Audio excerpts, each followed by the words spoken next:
An everyday mom is using the national stage to try to sway opinion on Obamacare. Janine Urbanek-Reed wrote an op-ed piece for the Washington Post titled, "Obamacare Saved My Family from Financial Ruin." It's a very personal piece about her son's irremovable brain tumor and the peace of mind that comes now with guaranteed health care. And in that piece, she wrote, quote, "Having lived in hospitals with Mason for months, I've seen that bad things, accidents, freak illnesses happen to smart, cautious, and otherwise undeserving people. So what is wrong with allowing us to purchase a financial safety net? What's so un-American about that?" End quote. Well, writer and mother Janine Urbanek-Reed joins me now live from San Francisco. Good morning to you, Janine. Good morning. Tell us a little about your family's story and what you wrote and what your family's hoping to accomplish by sharing this story. Yeah. Well, my son Mason was diagnosed with a brain tumor when he was 11. He had a massive hemorrhage when he was 13, which put him in a coma and left him in the hospital for 6 months, needing to learn to walk, talk, eat, do all the most basic things again. So basically, our families had the experience of being incredibly vulnerable. And because of limits. Well, I would say because of limits and because of being human beings. We are all so vulnerable. Mm-hmm. And luckily, we had a good policy. I do write in my piece about how important it was, how Mason was in the hospital when those lifetime limits were taken away, and how much that helped our family. I mean, we very well could have burst through those lifetime limits very easily. You do write about those lifetime limits, as Yeah. you say, on health coverage, and then denial because of pre-existing conditions. Exactly. And you also point to the fact that under Obamacare, your son and 17 million other kids with illnesses like that cannot here be denied coverage. Are you at all concerned about the fate of the program? If not now, then perhaps when President Obama's successor does take office? I am absolutely, and that's why I wrote the piece. That's why I came forward with our story. I feel like we can all disagree about politics, but once we get beneath that to the more human level, and we're talking about real stories about real sick kids, there's not much to disagree on that we do need a safety net and we do need protections. And families like mine just want to be able to purchase coverage with our own money. Right. We're not asking for any handouts. I was looking at your Twitter page and what you've tweeted so far, and you tweeted, "Keeping an eye on the positive response and support, a little thrown this morning by nasty tweets." What has the response been to your piece so far? Well, it's been 99.9% positive. People, and this has been my experience since Mason's been diagnosed, people are really kind and wonderful and compassionate and will do whatever they can to help us. And then there's a small percentage of people, for whatever reason, who say that this didn't actually happen, which kind of throws me. I wish it didn't happen, but it did. And who say, there was one, I try not to look at the negative tweets and the negative comments in the post, but people have been kind of aggressively attacking. Right. And it is disturbing, but then again, I'm just trying not to give that a lot of energy. That's right. You move past it. You stay focused. Janine Urbanek-Reed, the best to you and your son Mason. Thank you so much for stopping by. Thank you. The shutdown is partly to blame for the slim raise coming to the 50. My health insurance for me and my wife, because we were both taking antidepressants, the only stuff that we get is going to be over $30,000 a year just for the premium. Obamacare has saved our lives. It's kept us from being totally bankrupt. And I don't know why you guys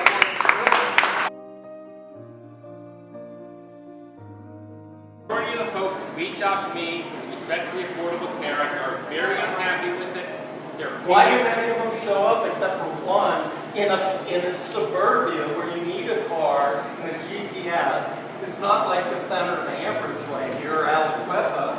It took me like wandering around.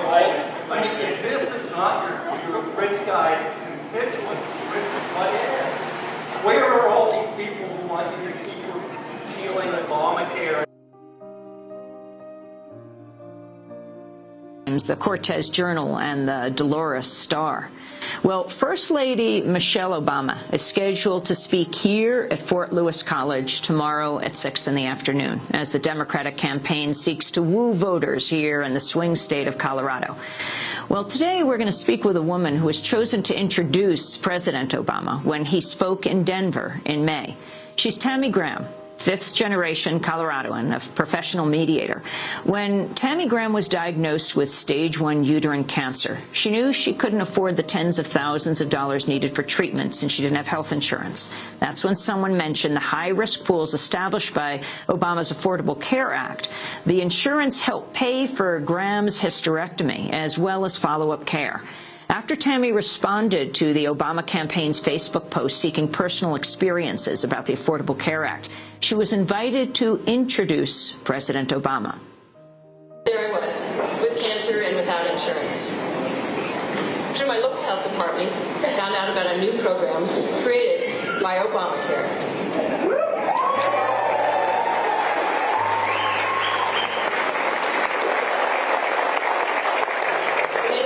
Was the pre-existing condition insurance plan. That was Tammy Graham introducing President Obama in May. She also happens to have been, for years, the general manager of the community radio station here in Durango that airs Democracy Now!, KDUR. And she's joining us now to talk more about this underreported part of President Obama's health care plan that's designed as a bridge for people with pre-existing conditions who can't obtain health insurance coverage. We welcome you to Democracy Now! It's great to have you with us, Tammy. It's great to be here. Thank you. So, and it's great to see you in good health. Yeah. What always amazes me, because I have friends who have discovered this program, what is more frightening sometimes than not having the program, that you can actually get insurance without, with a pre-existing condition, is that there is such a program, but people don't know about it. I was amazed in the medical industry. Not one person that I talked to in the last year actually knew about this pre-existing conditions plan insurance program. I was stunned. So in New York, it's called the Bridge Program, but it has different names in different states. Yeah, here in Colorado, it's called Getting Us Covered, and it's amazing. No one knew about it. I thought if anybody, the medical industry would. So it's great to be here to let people know about it. So tell us what happened. You're diagnosed with cancer. I was diagnosed a year ago, September, so 12, 13 months ago. Much to my surprise, I'm very healthy, I'm fit, 47 years old, didn't expect by any means to have a cancer diagnosis. Phone call. However, there I was, so I went ahead and started scrambling to figure out how I was going to pay for the treatments I needed, because I didn't have health insurance. I'm self-employed. So I called my local health department, and someone there, bless her soul, knew about the pre-existing conditions plan. She said, well, you might check this website, gettinguscovered.org. And so I did, and sure enough. What's the website? Gettinguscovered.org. And I was able to find out that I qualified. Basically, one just has to not have been covered by insurance for at least 6 months. You have to demonstrate that your employer can't provide you with insurance, which I'm self-employed, so can't provide you with insurance because of your condition, pre-existing condition. So that was easy to prove, and it was actually fairly easy to qualify and to get lined out. So as of November 1st, I had coverage. What's so interesting I find about this program is that while insurance companies are famous for saying no to everything, right, this one they accept and they want you to get accepted to. So even if you get rejected, they encourage you to go to advocates to rewrite a very simple form, because they get fully reimbursed by the federal government. Right. Right. So it's kind of amazing. I'm still kind of surprised that I was that easily able to get insurance coverage with a pre-existing condition, because you hear all the horror stories of, people going bankrupt and whatever it might be because they can't cover their medical costs in a situation like this. So you got the coverage, and then where were you able to go for treatment? I was able to go to the Anschutz Medical Campus, which is the CU Boulder Research Hospital. That's Colorado University. Colorado University. Excellent hospital. Got outstanding care.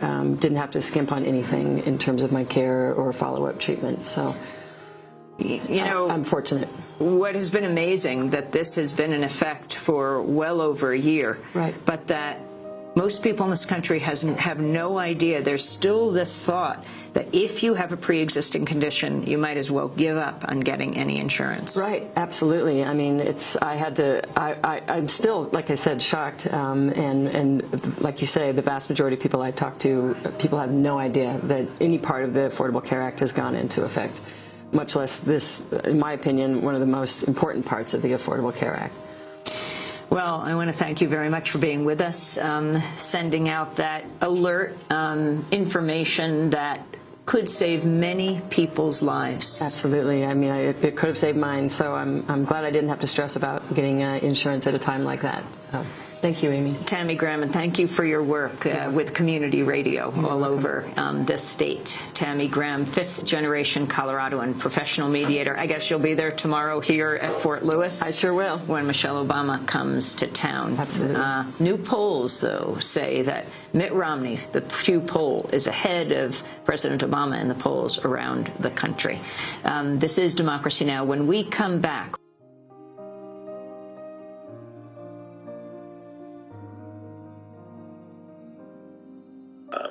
I was dying.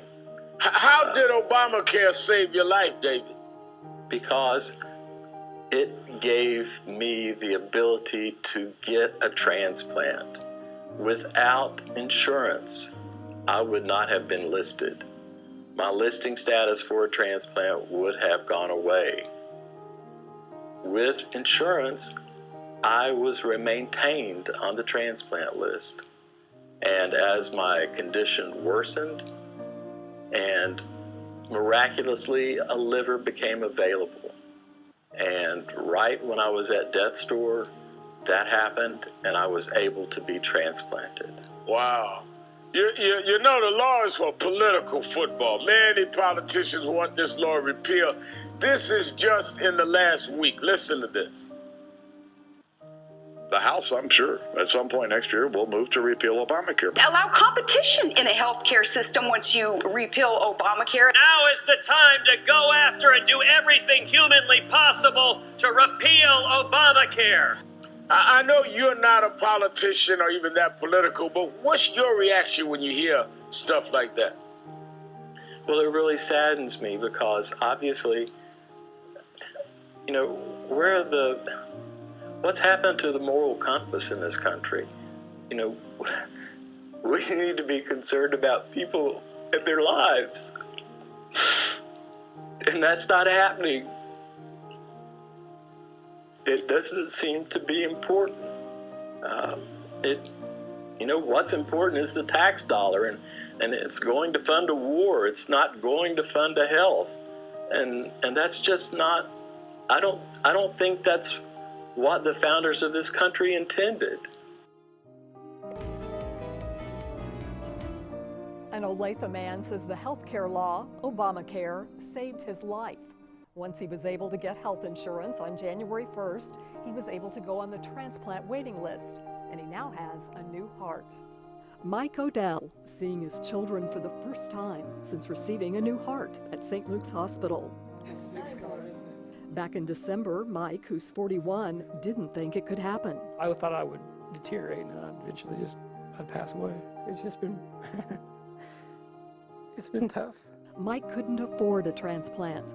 He qualified for Kansas Medicaid coverage for those with high medical expenses, but couldn't meet the spend-down requirements to have continuous coverage. While we could have done transplant, you know, even without charging him, the medications he would never be able to afford. Anti-rejection medicine costs $4,000 a month and must be taken daily to keep the new heart.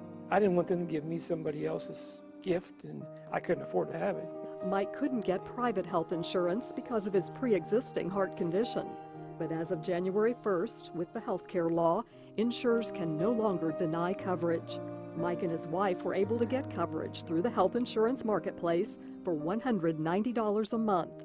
That allowed him to go on the transplant waiting list. He wouldn't be here with me or my children if it weren't for the Obamacare. And his doctors say he clearly wouldn't have lived long if he hadn't received the gift of a stranger's heart last week. Kind of like winning the lottery. Mike could go home from the hospital early next week. An infection attacked Mike's heart 3 years ago. He says before that he was perfectly healthy, didn't think he needed insurance, and now he knows differently.